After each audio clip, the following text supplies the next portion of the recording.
Hi guys, this is Gopika here, and today I'll be discussing the converse of angle bisector property of a triangle. Okay, so we discussed the property in last two videos. In first video we proved the property using BPT, that is basic proportionality theorem, and in the second video I gave an alternate proof. Alright, so in this video we'll discuss the converse of that property.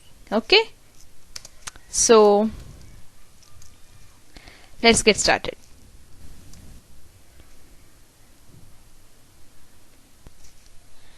Okay, if you remember, in the alternate proof of this property we had used one of the properties of angle bisector, right?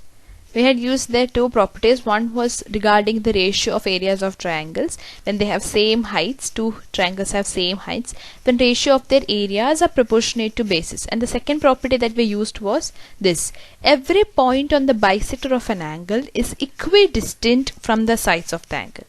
Okay, every point on bisector of the angle is equidistant from the sides of the angle or arms of the angle. Okay, now the converse of this property we will use in this particular proof. Okay, so we use this property in proving angle bisector property of a triangle, and now I'm using converse of this property to prove the converse of angle bisector property of the triangle. Okay, and converse of this property is: if a point lying in interior of the angle is equidistant from the arms of the angle, then that point lies on the bisector of the angle. Okay, that means if this is an angle ABC, and if I pick some point in between, interior means within the angle, interior of this angle, exterior means this part, interior means this part, interior of this angle. If I pick a point, then and that point is equidistant from the sides of the angle, then that point lies on the bisector of the angle.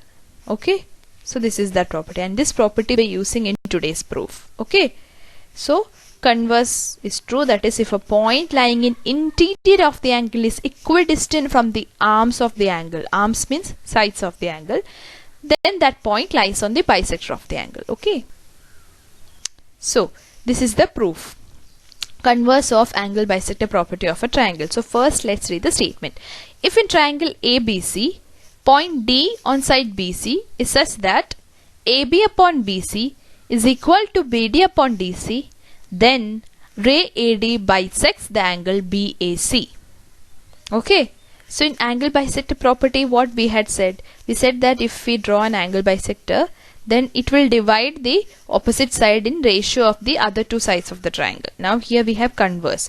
If we have a point D on BC such that the proportion is same, okay, BD upon DC is same as AB upon AC, then we say that ray AD bisects the angle BAC.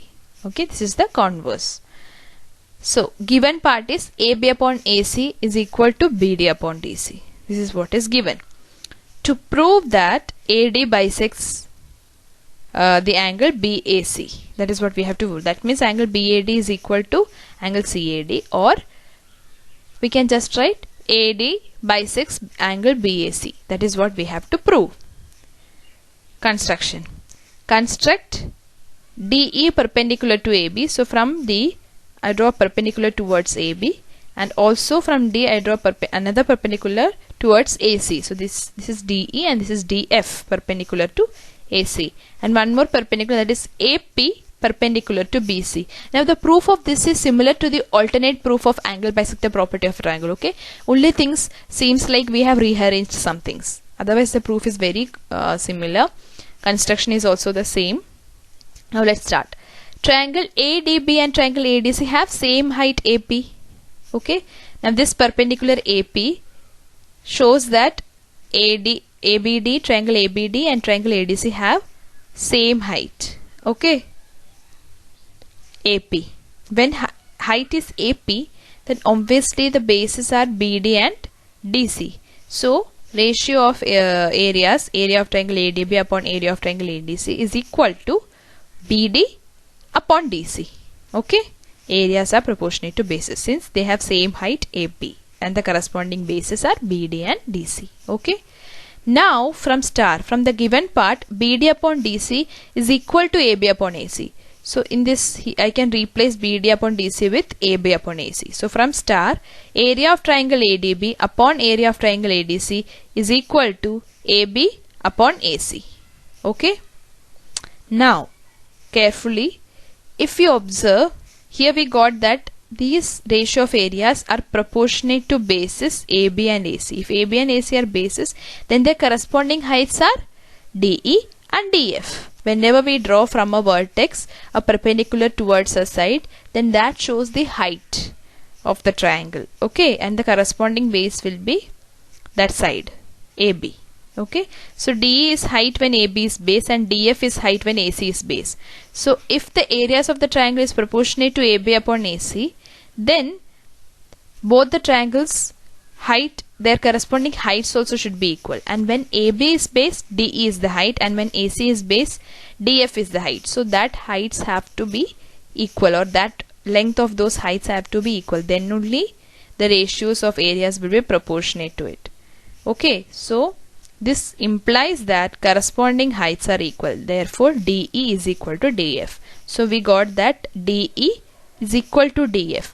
DE is equal to DF means D is at equal distance from AB and from AC. So we got a point lying interior of the angle BAC and which is equidistant from the sides of the angle, that is AB and AC. If D is equidistant from the sides of the angle, then D lies on the bisector of that angle. Okay, D lies on the bisector of angle BAC because D is equidistant from AB and AC. Now this here we are using the property that we discussed in the previous slide. Okay, since D is equidistant from both the sides of the angle, D must lie on the bisector of the angle. Okay, hence if we join that vertex A with D, then certainly we are getting the bisector of angle BAC. Therefore, ray AD bisects angle BAC. That is, angle BAD is equal to angle CAD. Okay, hence proved. Simple. So the proof is very similar to what we did in the alternate proof. We are using converse of the properties that we used there and then just rearranging few things and it's done. Okay, now proof of converse is not given in your textbook. They have just given the statement, but still I feel you need to know, or if at least some of you might think that what would be the proof of it, or you might be interested in learning it, so you should know this. Okay, that's why I put this. And this proof is very similar to the alternate proof of angle bisector property of a triangle, just rearranging few things, and properties also we are using converse of them that we use there. Okay, construction is also same. Okay, so first we observe that it has same height AP, then we apply the areas proportionate to basis property, and then using the given part we write AB upon AC, and this in contrary implies that DE and DF are of equal heights. Hence D is equidistant, that means D lies on the bisector of that angle. Therefore AD, ray AD will bisect that angle. Okay, simple. Okay. Thank you for listening to me, guys, and please like the video, and if you like it, please share with your friends and subscribe the Friendtouch channel. And if you have any doubts regarding this theorem, please write in the comment section. I would love to help you. Okay, bye, take care.